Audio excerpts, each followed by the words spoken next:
La máquina funeraria. Así es como nosotros, los niños de primaria de nuestro pueblo, llamábamos al automóvil que transportaba el ataúd con el difunto al cementerio. No conocíamos la palabra catafalque.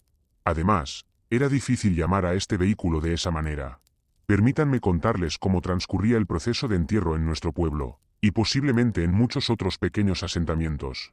El día del funeral, el ataúd con el difunto siempre era llevado desde la morgue hasta la casa, alrededor de la 1 de la tarde. O, si el ataúd había estado en la casa durante la noche, a esa hora sacaban al difunto a la calle. Colocaban 2 taburetes junto a la entrada, y sobre ellos ponían el ataúd. Se llevaba a cabo la ceremonia de despedida del difunto de su hogar. La población de nuestro pueblo no era tan grande, todos nos conocíamos más o menos, así que solía haber suficiente gente en los funerales. Y nosotros, los niños, justo en ese momento regresábamos a casa desde la escuela, por lo que si teníamos suerte de pasar junto a la casa donde se estaba llevando a cabo el funeral, podíamos presenciar toda esa escena. Las personas no morían con mucha frecuencia en el pueblo, pero de vez en cuando veíamos esa misma máquina funeraria en distintos lugares. Llegaba al mismo tiempo que traían al difunto a la entrada, permanecía allí por un tiempo y luego se llevaba al difunto al cementerio. Ahora hablemos de esa máquina funeraria. Era simplemente un camión común, como el GAC 52, no soy muy buena con los modelos, pero creo que era el 52. Los laterales del vehículo se abatían y se colocaba una gran tela roja en la plataforma. Un trozo grande de tela roja, que se veía exactamente igual al material utilizado para forrar el ataúd. Se colocó una lápida en la cabecera de la plataforma. Luego, alrededor de las 2 de la tarde, colocábamos el ataúd en el centro de la máquina funeraria, y se extendían ramas de abeto alrededor del ataúd. Esto también era un elemento obligatorio. El ataúd aún no se cerraba con la tapa, pero no recuerdo dónde estaba esa tapa. Y así, la máquina funeraria avanzaba lentamente, muy lentamente hacia el cementerio. La gente caminaba detrás de ella y otros vehículos seguían el cortejo. A veces, también había una banda de música a pie en el cortejo fúnebre. Sin embargo, hacia mediados de los años 90, la banda de música se volvió poco común y luego desapareció por completo. Nosotros, los niños, sentíamos un inexplicable miedo hacia esa máquina de la muerte, su apariencia. Era llamativa a la distancia, precisamente por esa tela roja extendida sobre la plataforma. Sucedió en el lejano año 1997. En ese entonces, yo estaba en el 10º grado. Era invierno. El lunes, mi amiga y compañera de clase, Nastia, no vino a la escuela. Después de las clases, decidí pasar por su casa. Ella me abrió la puerta y lo primero que llamó mi atención fueron sus cabellos teñidos.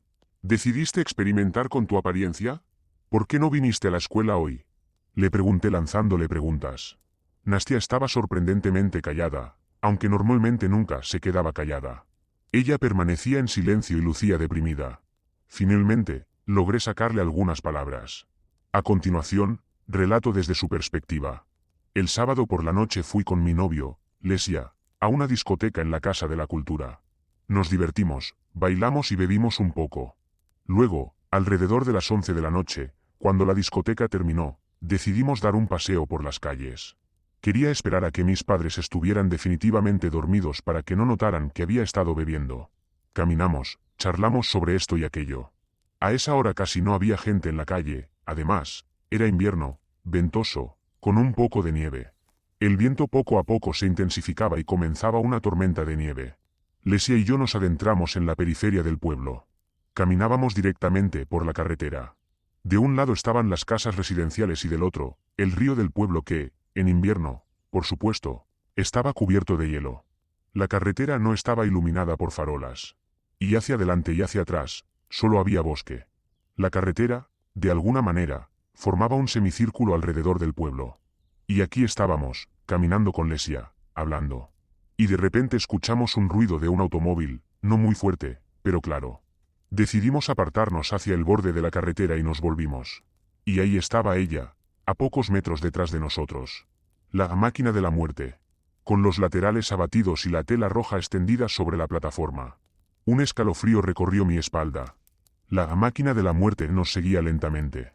Lech, ¿por qué estás siguiéndonos? Pregunté. ¿Cómo voy a saberlo? Respondió el chico. Para ser honesta, me asusté. Todo era extraño. Eran las 12 de la noche, ¿qué hacía aquí un coche fúnebre a estas horas? Obviamente, no están enterrando a nadie en este momento, ¿a dónde se supone que va? Y además, ¿por qué tan lento? Por lo general, ¿no lleva a los difuntos a mayor velocidad? De repente, me vino una idea. ¿Quizás quiere que la dejemos pasar? Bueno, vamos a detenernos, dijo Lesch. Nos paramos en el borde de la carretera, esperando a que el coche pasara. Pero el coche fúnebre se detuvo. No siguió adelante. En ese momento, realmente me asusté. Lesch, tengo miedo, me aferré al chico. Nos quedamos simplemente parados, mirando fijamente el coche. Mi novio guardó silencio. Finalmente, dijo: vamos. Comenzamos a caminar y el coche también se puso en marcha. Espera, me dijo Lesch, deteniéndose y mirando fijamente el coche. El coche también se detuvo, al igual que nosotros. El idiota está bromeando, supongo, Lesch maldijo al conductor. Lesch, vamos más rápido. Me siento incómoda. Comenzamos a caminar rápidamente y el coche fúnebre también aumentó la velocidad. El miedo crecía en mí cada segundo. Ya tenía miedo de voltear y ver esa máquina de la muerte. Parecía un coche común, con un trozo de tela roja en la carrocería, pero tarde en la noche, en la oscuridad, cuando no hay nadie alrededor. Y el coche te sigue, se detiene cuando te quedas quieto y vuelve a moverse cuando caminas. Como si te estuviera persiguiendo. Es aterrador. Vamos a cruzar la calle y entrar en los patios de las casas, me dijo Lesch. Tengo miedo, respondí. Vamos, dijo bruscamente. ¿O quieres pasar toda la noche caminando aquí? ¿Y llegar al bosque? Él me tomó de la mano. Y yo. En ese momento, sentí algo en mi interior. Retiré mi mano de la suya y me quedé parada en el borde de la carretera mientras él cruzaba hacia las casas. En ese mismo instante, el máquina de la muerte arrancó, atropelló a mi novio y se alejó a toda velocidad por la carretera. Caí en la nieve por la sorpresa y apenas pude evitar rodar hacia abajo, hacia el lecho del río. Había un fuerte viento, se desató una ventisca y el viento arrancó el tejido del coche. Como en una película, ese enorme trozo de tela roja voló hacia el bosque. Me levanté. Mis piernas temblaban como gelatina. Estaba temblando de terror. Corrí hacia Lesch. Estaba tumbado en la carretera y decía que le dolía mucho, le dolían las piernas. Corrí hacia las casas cercanas, entré en el primer portal que encontré, llamé a un apartamento. Llamaron a una ambulancia.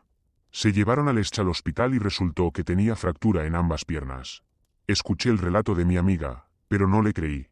Al principio pensé que estaba tratando de jugar una broma conmigo. Inventó una historia de miedo, una historia espeluznante. Tal vez Lesch resbaló, además, estaba borracho, y se rompió las piernas. O tal vez todo fue una alucinación colectiva. No parecía muy probable. Consideré diferentes versiones. Finalmente, supuse que sí, el máquina de la muerte realmente existía.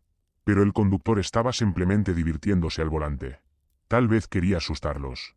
O de manera más realista, estaba borracho, desquiciado, si atropelló a Lesch. No entiendes.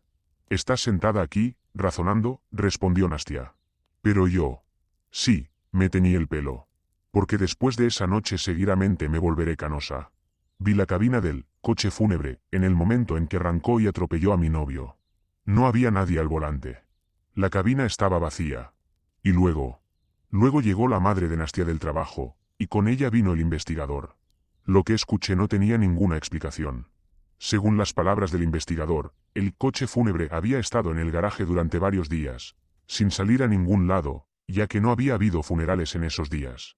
Las puertas del garaje estaban cubiertas de nieve acumulada durante el fin de semana.